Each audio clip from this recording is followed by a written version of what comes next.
प्यारे बच्चों, आज मैं संस्कृत व्याकरण के अंतर्गत आने वाले स्वर संधि के उपभेदों को बता रहा हूं। ऐसे हिंदी में आपको मैंने बताया था स्वर संधि के 5 भेद होते हैं: दीर्घ, गुण, वृद्धि, यद, अयादि। और स्वर संधि कहते किसे हैं? स्वर वर्णों के साथ स्वर वर्ण का जो मेल होता है, यदि स्वर वर्ण के साथ स्वर वर्ण को ही हम जोड़ते हैं। जब भी कोई शब्दों को जोड़ा जाता है तो प्लस के पहले और प्लस के बाद स्वर वर्ण का ही मेल रहता है, तो उस तरह के जितने भी शब्दों का निर्माण हुआ है वह स्वर संधि के अंतर्गत आता है। तो स्वर संधि के 5 भेद आपने हिंदी में बताया है आपको, लेकिन संस्कृत में इसको 8 प्रकार से बताया गया है। और ये 3 जिसको भेद के रूप में लाया गया है, एक विशेष रूप से इसको बताया गया है। जैसे आपने पढ़ा है दीर्घ, गुण, इसके बारे में आपको नॉलेज है। दीर्घ, गुण, वृद्धि, यन, अयादि। इसके बाद आप पढ़ चुके हैं अका स्ववर्णी दीर्घ, इसको संस्कृत में बोलते हैं अका स्ववर्णी दीर्घ। परीक्षा में पूछा जाता है अका स्ववर्णी दीर्घ सूत्र का एक उदाहरण दें। तो जैसे और आप बताए थे, इसमें आकार मुख्य रूप से है। जब कोई शब्द है, 2 शब्दों के बीच में देखिए आकार लगा हुआ है, तो समझ लीजिए कि दीर्घ संधि का उदाहरण है। ठीक है। गुण संधि में क्या है कि गुना आद गुना, इसका सूत्र है आद गुना। यदि आपको परीक्षा में पूछा था आद गुना का उदाहरण है, तो याद रखिएगा इसमें मूल रूप से ए, ठीक है, और ओ, ये 2 शब्दों का मेल होता है। कोई शब्द मिला हुआ है संधि शब्द, उसमें देखिए बीच में एक, जैसे रमेश है, मनोहर है, तो इस तरह का शब्द ओ कार या एक कार का बीच में मेल है, तो समझ जाइएगा कि वो आद गुण का उदाहरण है। वृद्धि संधि में है आपका वृद्धि रेची, वृद्धि रेची। तो वृद्धि रेची वृद्धि संधि का क्या है? वृद्धि रेची संधि का उदाहरण है। तो आपको क्या होगा इसमें? आयकार या औकार। यदि किसी शब्द के बीच में आय, जैसे एकाएक, बीच में एकाएक है, आयकार है, उसके बाद औ, जैसे बनौसर, औकार है, तो ये आयकार औकार का बीच में यदि देखिएगा संधि का मेल हो, तो समझ जाइए कि वह क्या है? वृद्धि संधि है। इको या नची,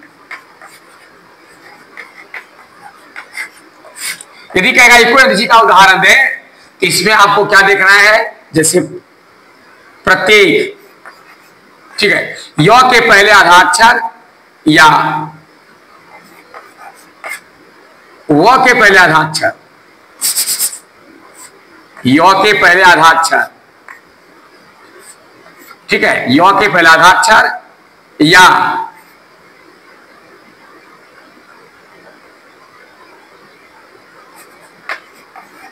व के पहले आधाक्षर। यदि य के पहले आधाक्षर रहे या य के पहले आधाक्षर रहे या व के पहले आधाक्षर रहे, तो समझ आना है कि ये कोई नची होगा। सूत्र का उदाहरण है। ठीक है। जैसे प्रत्येक, ठीक है, अन्वय, यानी य के पहले आधाक्षर व के पहले अक्षर रहे, समझना किया यह संधि है। अयादि में है एचो अय वयावह। यदि कहेगा एचो अयावह का सूत्र का उदाहरण है, तो इसमें क्या होगा? बीच में आय, आय, आव, इसका उच्चारण रहेगा।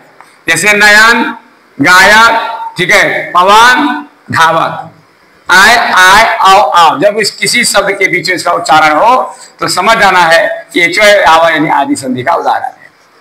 अब ये तो मैं पहले पढ़ा चुका था, मैं इसको सिर्फ शॉर्ट में एक बार दोहराया ताकि आपको रिवीजन हो जाए।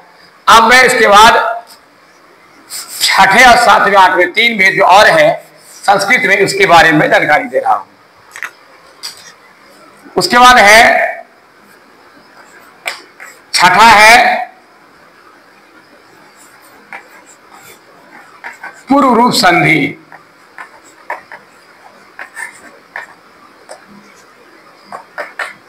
पूर्व संधि में क्या आता है, ए यानी एकार, या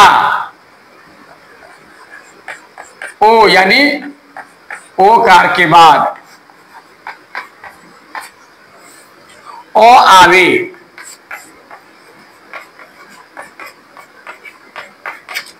तो ओ का लोप हो जाता है, लोप मरता है, खत्म,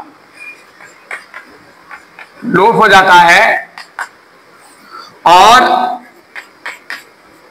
संधि होने पर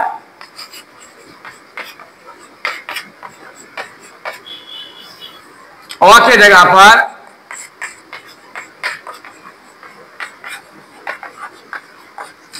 आधा ओ हो जाता है, यानी आधा ओ हो जाता है। आपने ये कहीं भी देखा होगा, ये खास करके आपको संस्कृत शब्दों में मिलेगा, हिंदी में इसका प्रयोग नहीं होता है, जानिए आधा ओ है, इसका प्रयोग संस्कृत में ही होता है, इस तरह का मिलेगा। जैसे उदाहरण के लिए, जैसे रामे और जो अपी है, इसको संधि करना है तो यहां सूत्र में कह रहा है एकार या ओकार, ठीक है। जैसे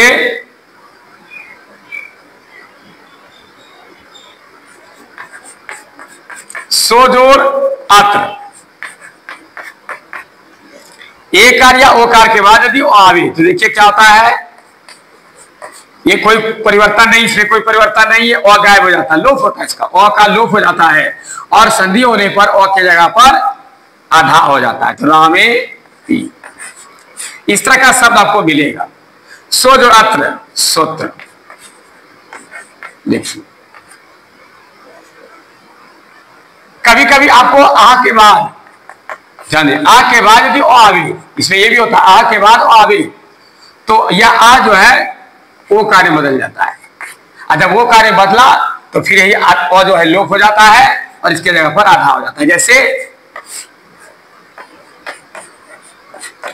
रामाजोर अपी, ये आ जो है वो कम बदल जाएगा, तो हो जाएगा रामो, और आधा हो जाएगा रामो।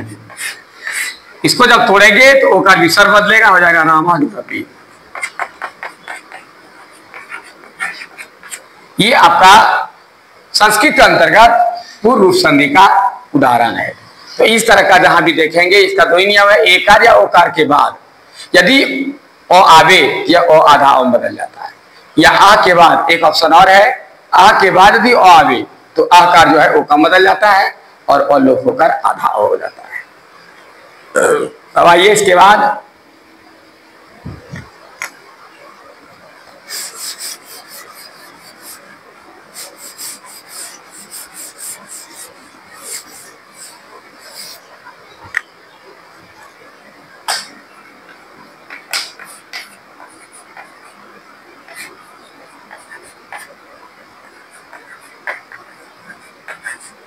पर रूप संधि।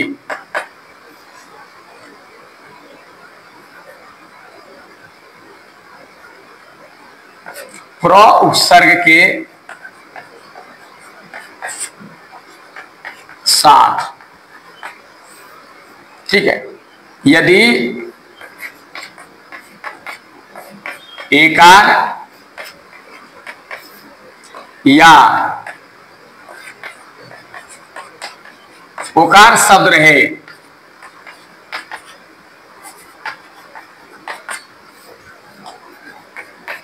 तो वह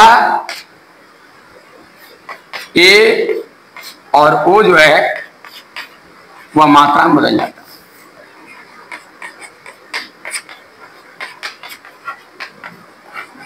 बदल जाता है। जैसे प्रो जोड़ एजती, और का ए होता था ये, लेकिन नहीं, सीधा आ जाएगा मात्रा में प्रेजते। उपजोड़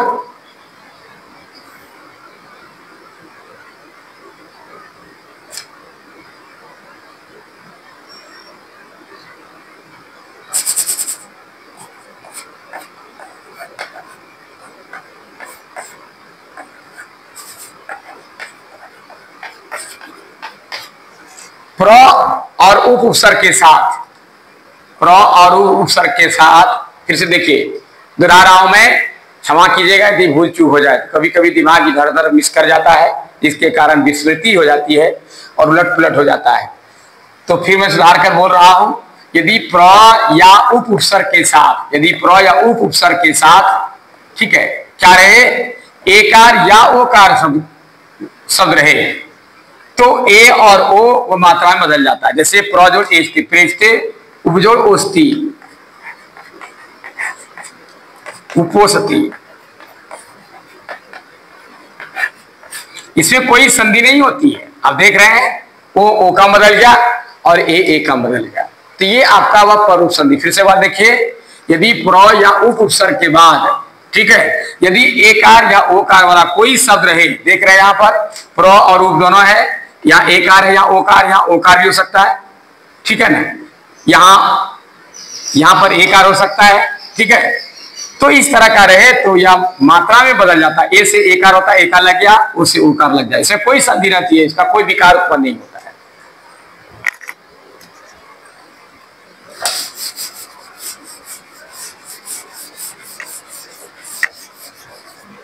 लास्ट है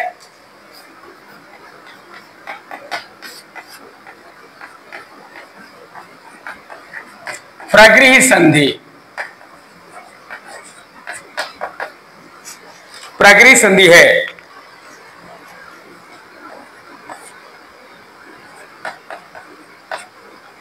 दीर्घईकार, दीर्घौकार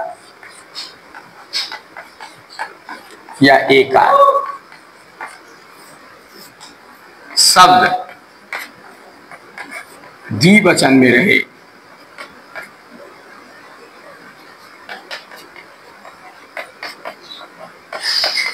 तो उसकी कोई संधि नहीं होती है।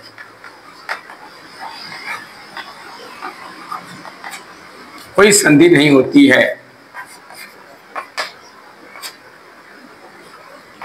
जैसे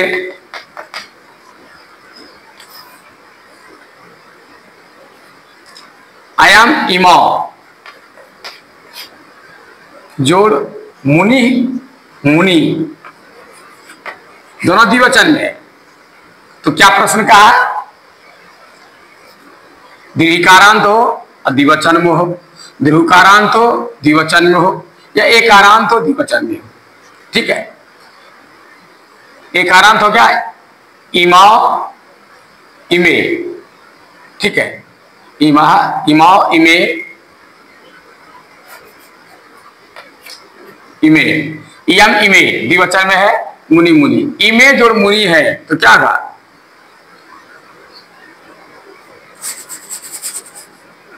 इमे ये स्त्रीलिंग है, इसलिए इसका स्त्रीलिंग जोड़िए, लता लते द्विवचन। यदि दोनों द्विवचन में देख रहे हैं तो क्या गए, द्विवचन में और एक आरांत है, देख रहे हैं ये इमे लते, ऐसे दोनों एक ही लाइन में लिखा जाएगा, इसमें कोई संधि नहीं होती है। जैसे साधु साधु, अयम इमाओ द्विवचन में है, दीर्घकारांत है, नदी